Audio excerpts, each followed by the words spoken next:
For tonight's Board of Revision proceedings, to our board members, who I will introduce momentarily, as well as the city clerk and her team, city council staff, the leadership and representatives from the Department of Public Utilities and the city attorney's office.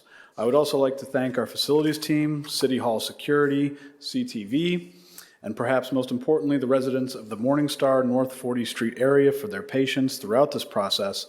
To those who support the street lighting assessment, which is the subject of tonight's Board of Revision, and also to those here to voice their objections, thank you all. The purpose of this meeting is to hear from those who filed a written objection to the assessment with the city clerk during the designated time period following notification of the assessment as passed by resolution of council in 2019. The Charter of the City of Columbus provides council with the power by ordinance to provide for the construction, reconstruction, repair, and maintenance by contract or directly by the employment of labor of all local improvements, and to provide for the payment of any part of any such improvement by levying and collecting special assessments upon abutting, adjacent, and contiguous or other specially benefited property. Should a property owner object to an assessment, Charter Section 172 calls for the appointment by council of a Board of Revision to hear objections. City Council appointed the Board of Revision by Resolution number 0180X-2022, adopted on October 3rd, 2022. The members appointed are Tanisha Harden, Sarah Ingalls, and Trent Smith. Also in attendance from the city are representatives from the Department of Public Utilities Division of Power, Christian Fenner and Jody Stefanik, who will speak about the background of this assessment and about the project in general. Assistant City Attorney Tracy Bradford is here this evening to provide background on the authority of the board and answer any questions from the legal perspective of this assessment process. Thank you all again for being here this evening. At this time, I will now turn it over to Assistant City Attorney Tracy Bradford to swear in the board members by administering the oath. Okay. Could you all stand and raise your right hand? Be sworn in as a board member of the Board of Revision. Do you hereby accept your responsibilities as a member of the Board of Revision as set forth by the laws of the state of Ohio and the city of Columbus, and that you do hereby swear or affirm that you will faithfully and impartially discharge your duties as a member of the Board of Revision to the best of your knowledge and ability? If so, please signify by stating, I do.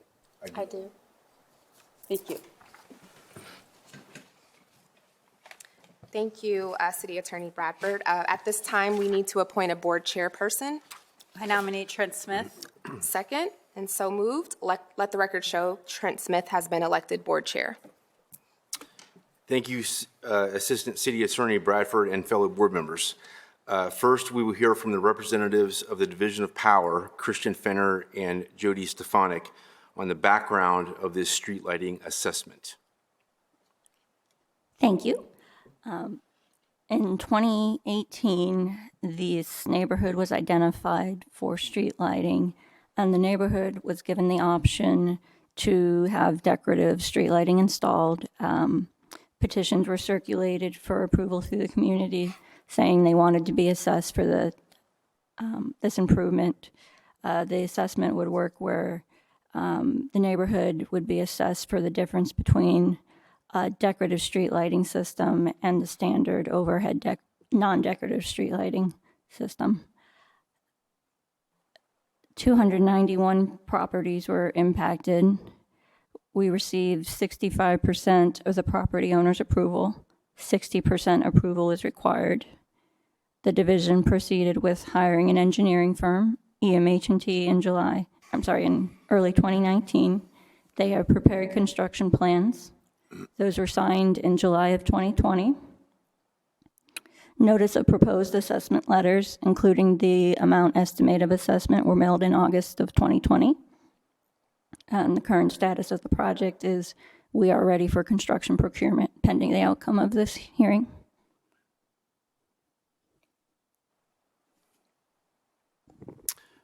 Thank you.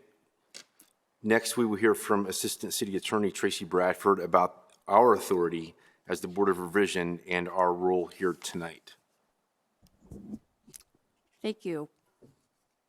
The Charter of the City of Columbus provides under Section 173 that the board is to question or that they can consider a question by an objector of the amount of the estimated assessment and how that amount is apportioned to each property owner.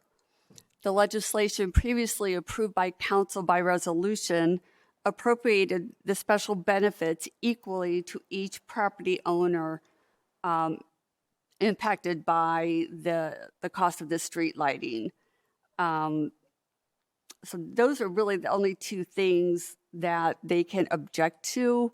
The board cannot consider really anything else. It's supposed to take the objections into consideration under those two provisions and then vote to forward a recommendation to amend what has already been approved by council or not to amend it. So those are really the things you're looking at. You can't really consider if somebody can actually afford to make that additional payment or question really the cost overall of the public improvement itself. Thank you, Assistant City Attorney Bradford.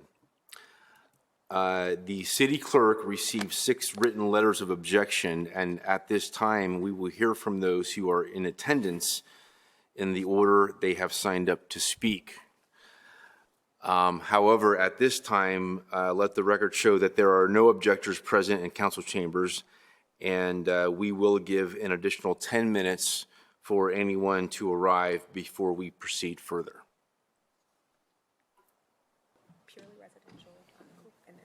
By the board for the division of power or the city attorney's office before we make our decision. Okay.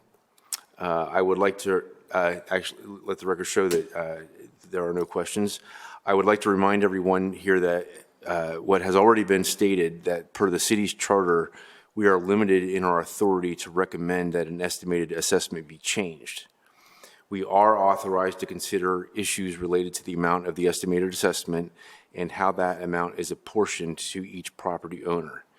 We are not authorized to adjust the estimated assessment based on issues such as the property owner's ability to afford the estimated assessment or the property owner's desire not to take part in the planned improvement.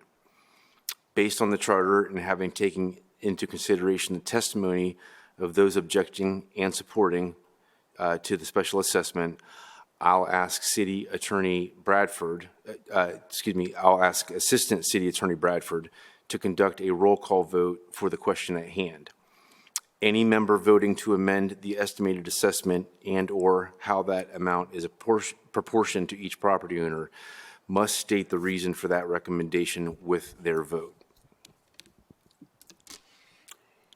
Given that we, none of the folks who sent in objections have appeared at this meeting to provide any testimony for themselves, really there isn't anything for the board to consider as to amending or recommending an amendment to legislation passed by council for this public improvement.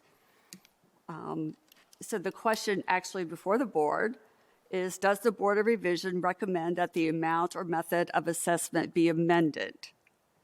And as to that question, I will take a roll call vote. Ms. Harden? No. Ms. Ingalls? No. Mr. Smith? No. Let the record reflect that the board has voted 3-0 to not forward any amendment or recommendation of an amendment to City Council. Thank you. The vote of this board will be forwarded to City Council to be reflected in legislation that moves forward to authorize that the public improvement proceed. We thank you for being here tonight, and at this time we conclude the meeting of the Board of this Board of Revisions. With no further business, we are adjourned.